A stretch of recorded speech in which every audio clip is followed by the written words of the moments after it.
This video is part of a collection of myths involving streaming 4K TVs and platforms, from questions people have asked me to plainly incorrect technical facts promoted by sponsored influencers, or technologies invented by the marketing department. So we'll easily debunk them, and at the same time you'll hopefully make better decisions. So let's start immediately with the question in the title.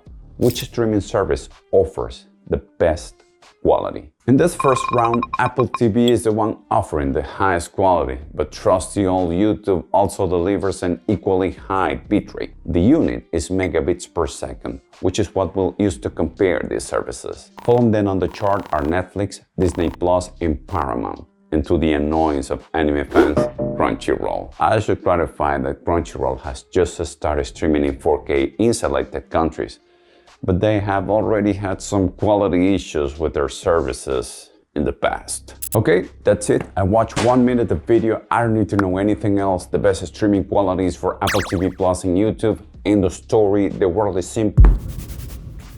No, these streaming rates we saw are approximate max speeds based on various measurements, basically an average, obtained after meeting other prerequisites. The first is that to enjoy that quality, you must have a very fast internet plan. Plans that most ordinary people, including your neighbors, friends, or colleagues who live in an average neighborhood, don't have. So you'll almost never see true 4K streaming on your smartphone. And don't laugh, because some people have actually told me it's real. Also, it won't happen if you have a Starlink internet, no matter how much you adore Elon. And the same goes if there are 4 people at your home sharing the same internet. In short, you need good bandwidth.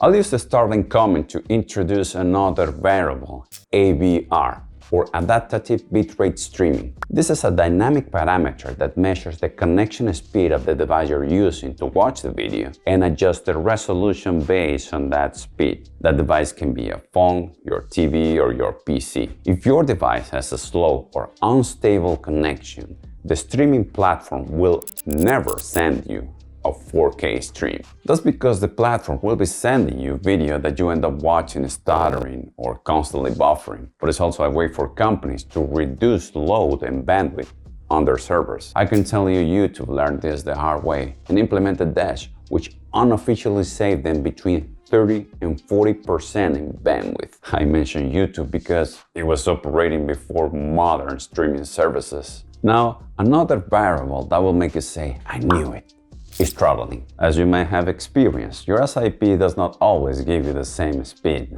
This can be due to a variety of reasons. You're using a lot of bandwidth, or it's peak hour usage, for example, evening when most people are home watching videos about 4K streaming lives. Yeah, that's great, Trash. The thing is, I have quantum internet and even have an 8K TV with 3D. Well, let's go back to the chart, because the actual data rate for a true 4K video is this. And as you can see, all the platforms are well below that value. In other words, they offer only about a third of the theoretical quality.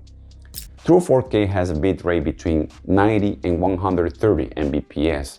So even if you have an 8K TV or a phone with the Fruit logo or your quantum internet, you won't see a real 4K from current streaming platforms. Let's add the quality of a Blu-ray in Full HD or 1080p, not 4K. By this point, I hope most of you understand the reason for my video's title. I should say that unless you're an obsessive cinephile, a collector of movies on 4K Blu-ray, and be careful, that have its own caveats, or a console gamer, a good Full HD TV will give you the best value if you mostly watch the streaming.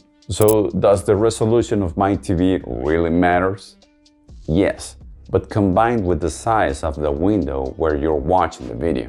This is called the viewport, which is simply the actual dimensions the video occupies while you're watching it.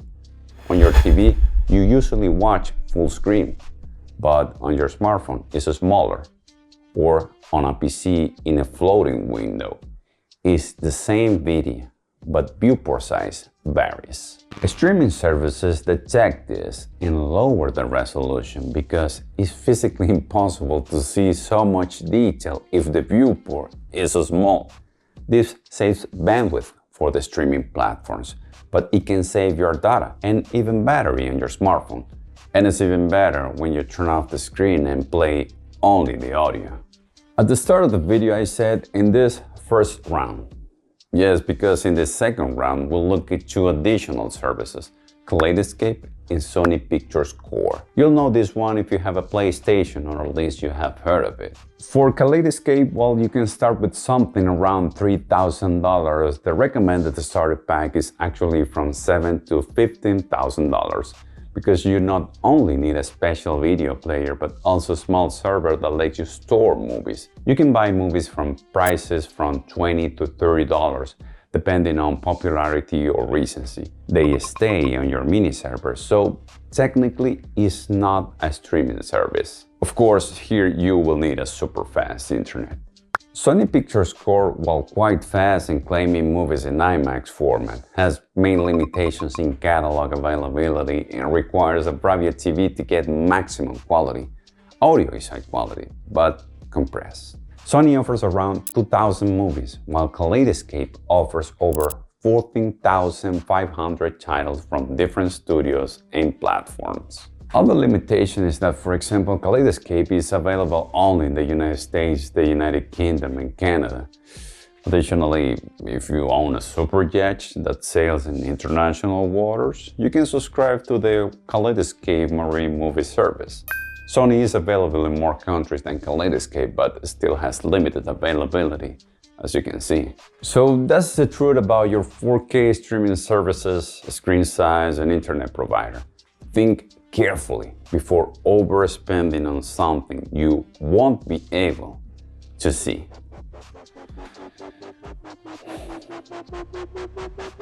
To be honest, we were missing one provider. The unofficial streaming services, if you know what I mean, for educational purposes only.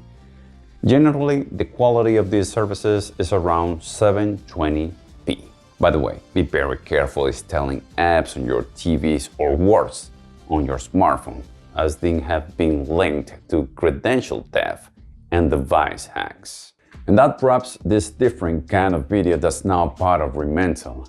I created this channel to explore my interest, music, movies, technology, and a weird section called oddities. So if you enjoyed weird channels, you can subscribe. If you enjoyed this video, you can also give it a like and all the stuff that helps a lot.